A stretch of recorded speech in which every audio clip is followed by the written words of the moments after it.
YouTube, it's Abla, and today I wanted to talk about how language shapes the mind. So, uh, first of all, I want to say that language shapes the mind. I hope you can hear me over this wind. Language literally shapes your mind, can shape your behaviors, your attitudes. Language shapes the mind and therefore shapes you. And when I say language, I mean like the actual English, French, Spanish, whatever language. Those are the three main ones I can think of in Babylon off the top of my head. But yeah, language literally shapes the mind, shapes your behaviors, your attitudes, your outlook, perspectives. Language is very powerful when you think of it. We speak and we have even a voice, so-called voice in our head that we think with. It shapes how you think because you're thinking in that language. I remember taking a Spanish class before, and we watched a video on how, I believe the language was Vietnamese, but correct me if anyone sees this, that they don't have a way to speak about worry. Like future, past tense worry doesn't exist in that language. And so they say it's one of the happiest places.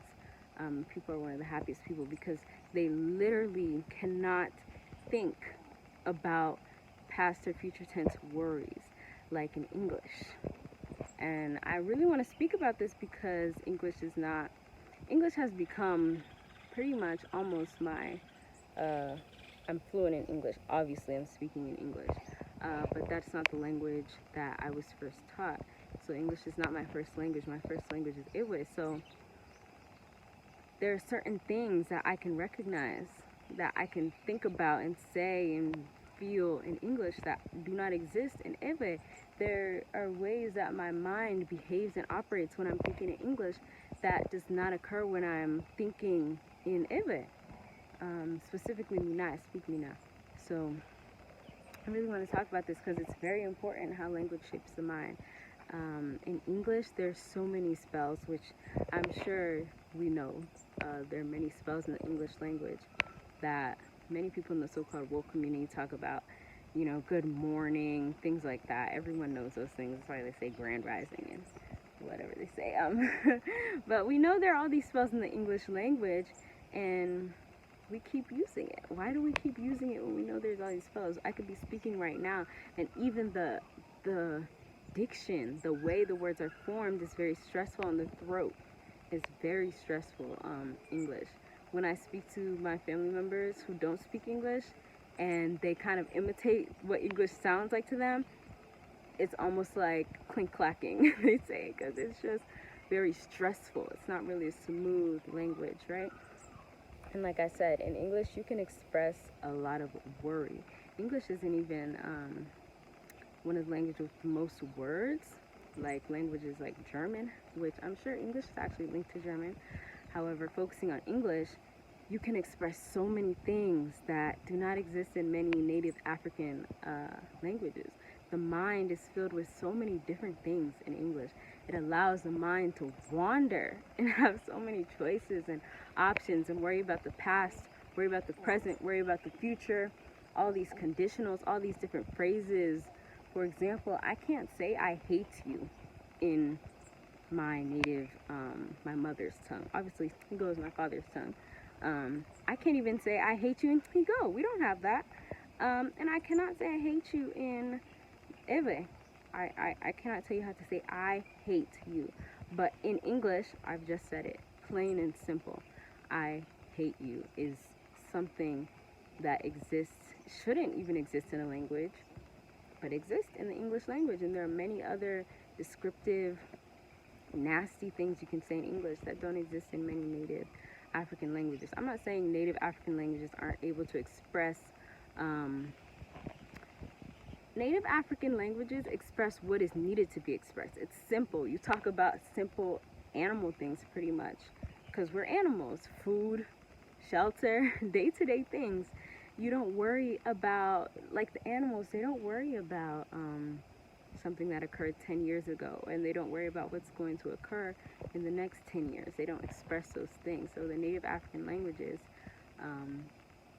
you don't express those things. In English, you express anything. Like I said, there's so many spells, and it puts your mind into this depressed state. That's why it's so much depression, anxiety. English is filled with anxiety, serious anxiety. English is filled with serious anxiety. So you can express things like that in the English language that don't exist in many native, indigenous, and indigenous languages.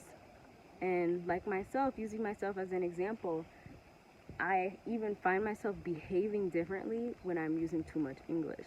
When I am thinking that I'm expressing myself, but really using English puts me into a different, it changes me even. I find myself having an attitude sometimes because English has given me the opportunity to have an attitude. Behaving in certain ways that English has given me the opportunity. It opens doors. It lets demons in. It lets spirits in. When you're speaking and thinking and behaving in English, English becomes a behavior even. It's not just a language. It puts you into a whole different space, to be honest. That those ways that I find myself behaving in sometimes, attitude I might have sometimes, could not happen if I was just purely speaking and thinking in a native language like Ewe or even Higo. In Higo, I cannot, there's certain aggressions and anxieties that exist in English that don't exist in native continent languages, because they don't need to exist. Like I said, English is just trickery. It's full of trickery, and that's the purpose. So we as so-called black people, even if we return to the continent, like I said, I have, using English keeps us enslaved because we still have the English mindset, the English behavior. Think of even the word English, England. People from England are English people. Are we English people? We're not English people. So why are we letting this language, I think there's a monkey here. Why are we letting this so-called language, which is more than a language, it's their chains pretty much. The English language is chains, and it's a label. It's making you English like the Englishman. And we don't want to be Englishmen because that's not who we are, and that's not part of our blood. But that is keeping us enslaved. Language is so important. That's how we find ourselves still being trapped, being depressed, having anxiety, because you come onto this native land, but your mind cannot compute, because your mind only thinks in a certain program. Like, think of a computer with one type of programming. You need a different type of programming to take over. If you only have that one type of programming, that English programming, you can only, every input has to be English, every output has to be English in that computer. And the English language, the behavior, the trickery is nothing good. It's just pure, it's nothing good. It's not of the highest eye. And it's not of your nature, our nature as so-called black people. And I really am actually very passionate about this topic. I was inspired to make a video by Nkosi Baba. So I have already thought about it though, because English not being my first language, and then even learning different languages in Babylon, like Spanish and French and things like that. So knowing Spanish, French, and English, and then I also know my native language of Ewe, my mother tongue. Like I said, Igbo, my father tongue.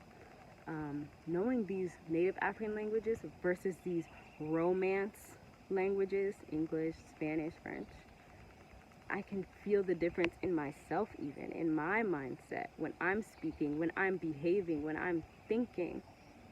The difference of speaking a native language and speaking these Romance languages. So I really want to bring that to the forefront as someone who I noticed the difference in my mind, literally in my mind and in my behaviors and in my expressions. My mind could have been so small if I only ever knew Ewe. If I never learned English, French, or Spanish, my mind could have been so small, which is a good thing. It would have been so simple. I wouldn't have had these different ways to express, like I said, anxiety, depression, aggression, nastiness, things like that.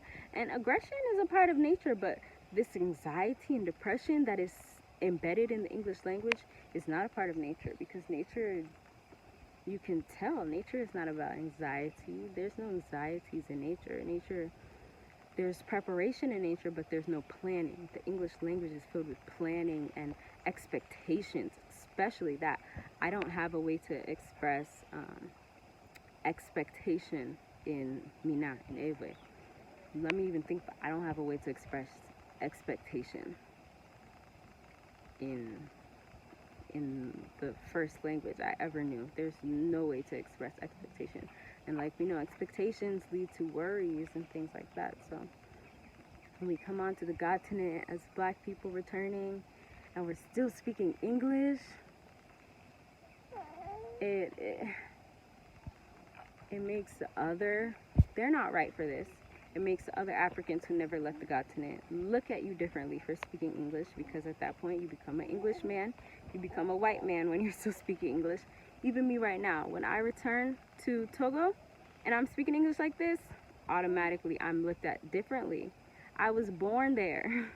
I was born there, but speaking this language, I'm automatically different. I'm automatically not exactly one of them. So I never speak English when I am in, and we in Seagull, we try to not speak English. Of course, we speak Go, which is our own native language, derived from different native languages, right? We don't need to speak the Romance languages, because that's a part of colonization. Language is a big part of colonization. I'm sure everyone has seen that movie. I can't remember the name, but it was when they were forcing Kunta Kinte to state that his name is Toby. Something like even a simple name. Think of the names we have in the life diaspora. Calling yourself, invoking these English, British, whatever non-African name amongst yourself. You as someone from the continent, think of your blood. You're then invoking the name of Sarah onto your blood. Like let's say, for example, my name is Ashley. That's not my name, but I actually do have a part of my government name is a name that could be considered French, because the French colonized Togo.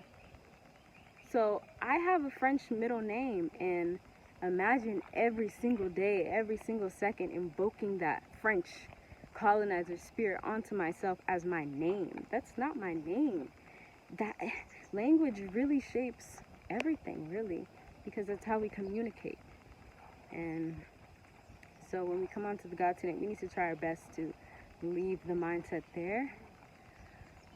I'm not saying to just immerse yourself into whatever language you are around, because the whole world has fallen. Just because you start speaking Twi, it might change your mindset and help a bit, but that doesn't mean that is salvation, right?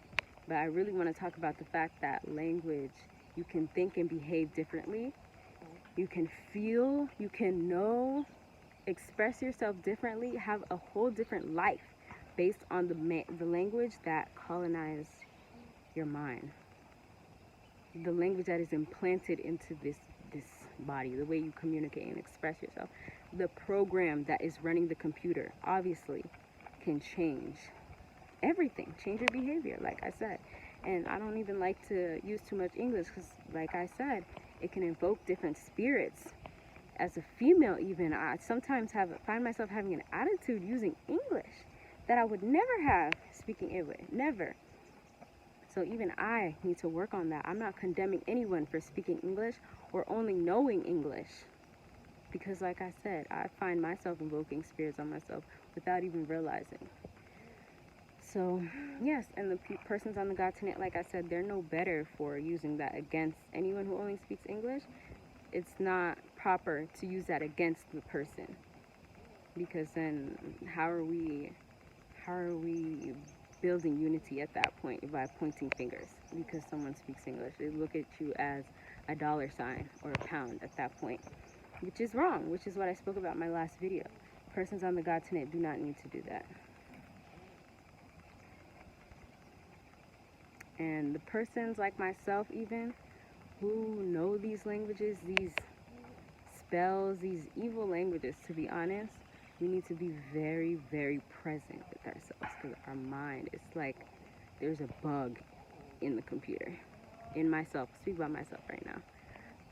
When I was born on the continent and I was taught a certain language, a native language, coming into the States, going to the States, placed a bug, a virus into me.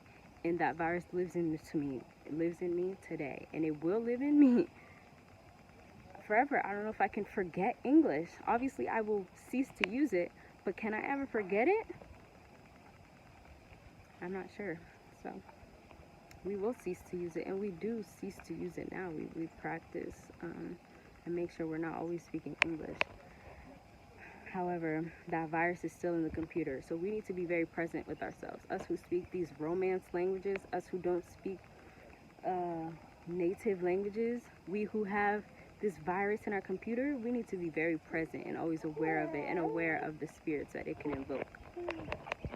So yes, I just wanted to talk about that today, how language shapes the mind, how English changes our behavior and can alter our true expression. Our true expression would be in our native languages, just like the click languages. True expression cannot be through English and French and Spanish and Portuguese and whatever else there is, these Romance languages, right? So yeah, I just wanted to talk about that today. Hope this is understood, and I hope that those who are already exposed to this, and we hope to never expose our children to this in the future. Those who are already exposed to this, we can always be present with ourselves and with our community to not invoke those spirits, those colonizer spirits, because we're not Englishmen, right? So yes, that's what I want to talk about today. Hope everyone has a blissful day, and bye.